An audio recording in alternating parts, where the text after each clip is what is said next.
Many years ago, long after publishing this short narrative, I read somewhere, I think it was in a book by Michael Elkins, about the tragedy of children and adolescents who had emerged from hiding in forests and underground shelters at the time of the liberation, who soon fell ill from exhaustion or malnutrition.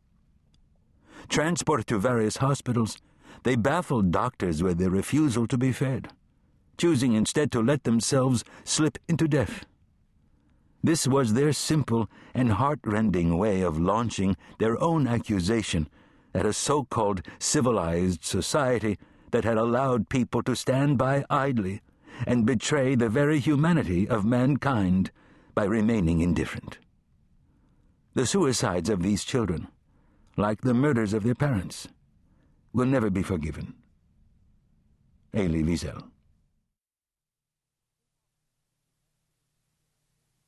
The accident occurred on an evening in July, right in the heart of New York, as Kathleen and I were crossing the street to go to see the movie The Brothers Karamazov. The heat was heavy, suffocating. It penetrated your bones, your veins, your lungs. It was difficult to speak, even to breathe. Everything was covered with an enormous, wet sheet of air. The heat stuck to your skin like a curse. People walked clumsily, looking haggard, their mouths dry like the mouths of old men watching the decay of their existence. Old men hoping to take leave of their own beings so as not to go mad. Their bodies filled them with disgust. I was tired. I had just finished my work, a 500-word cable. 500 words, to say nothing. To cover up another empty day. It was one of those quiet and monotonous Sundays that leave no mark on time. Washington, nothing. United Nations, nothing. New York, nothing. Even Hollywood said nothing. The movie stars had deserted the news. It wasn't easy to use 500 words to say that there was nothing to say. After 2 hours of hard work, I was exhausted. "What shall we do now?" Kathleen asked. "Whatever you like," I answered.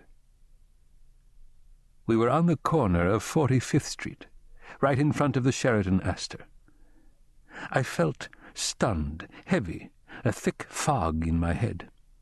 The slightest gesture was like trying to lift a planet. There was lead in my arms, in my legs. To my right, I could see the human whirlwind on Times Square. People go there as they go to the sea, neither to fight boredom nor the anguish of a room filled with blighted dreams, but to feel less alone, or more alone. The world turned in slow motion under the weight of the heat. The picture seemed unreal. Beneath the colorful neon carnival, people went back and forth, laughing, singing, shouting, insulting one another, all of this with an exasperating slowness. 3 sailors had come out of the hotel. When they saw Kathleen, they stopped short and, in unison, gave a long, admiring whistle. "Let's go," Kathleen said, pulling me by the arm. She was obviously annoyed. "What do you have against them?" I asked. "They think you're beautiful." "I don't like them to whistle like that." I said in a professorial tone, "It's their way of looking at a woman. They see her with their mouths and not with their eyes. Sailors keep their eyes for the sea. When they're on land, they leave their eyes behind, as tokens of love." The 3 admirers had already been gone for quite some time. "And you?" Kathleen asked. "How do you look at me?" She liked to relate everything to us. We were always the center of her universe. For her, other mortals lived only to be used as comparisons. I don't look at you," I answered, slightly annoyed. There was a silence. I was biting my tongue. "But I love you. You know that." "You love me, but you don't look at me?" she asked gloomily. "Thanks for the compliment." "You don't understand," I went right on. "One doesn't necessarily exclude the other. You can love God, but you can't look at him."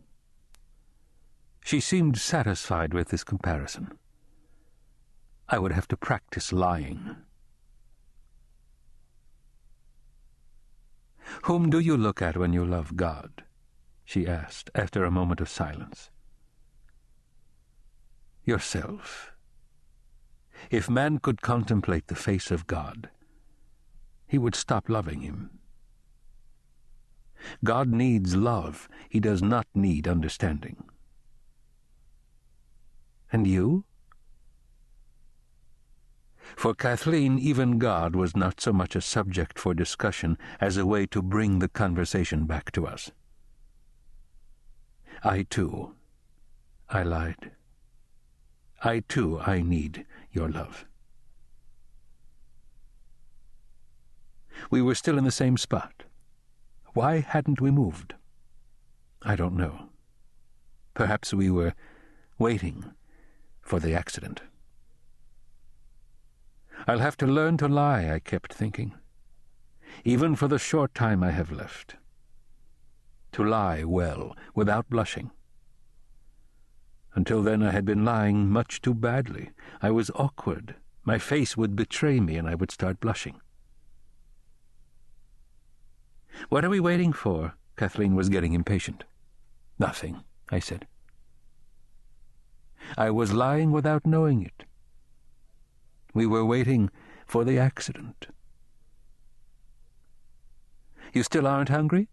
"No," I answered. "But you haven't eaten anything all day," she said reproachfully. "No." Kathleen sighed. "How long do you think you can hold out? You're slowly killing yourself." There was a small restaurant nearby. We went in. "All right," I told myself, "I'll also have to learn to eat.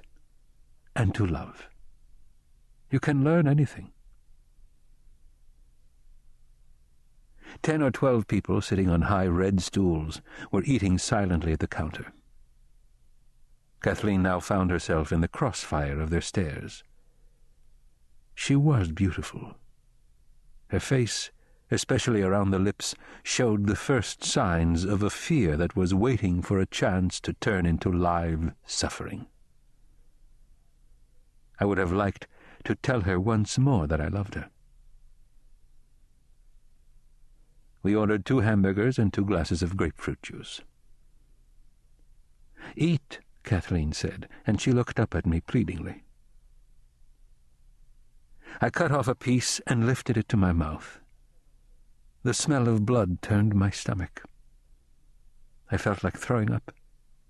Once I had seen a man eating with great appetite a slice of meat without bread. Starving, I watched him for a long time. As if hypnotized, I followed the motion of his fingers and jaws. I was hoping that if he saw me there in front of him, he would throw me a piece. He didn't look up. The next day, he was hanged by those who shared his barracks. He had been eating human flesh. To defend himself, he had screamed, "I didn't do any harm, he was already dead."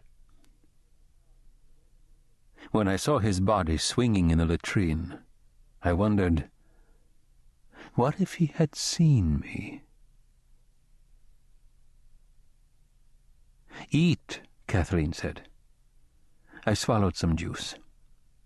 "I'm not hungry," I said with an effort. A few hours later, the doctors told Kathleen, "He's lucky. He'll suffer less because his stomach is empty. He won't vomit so much."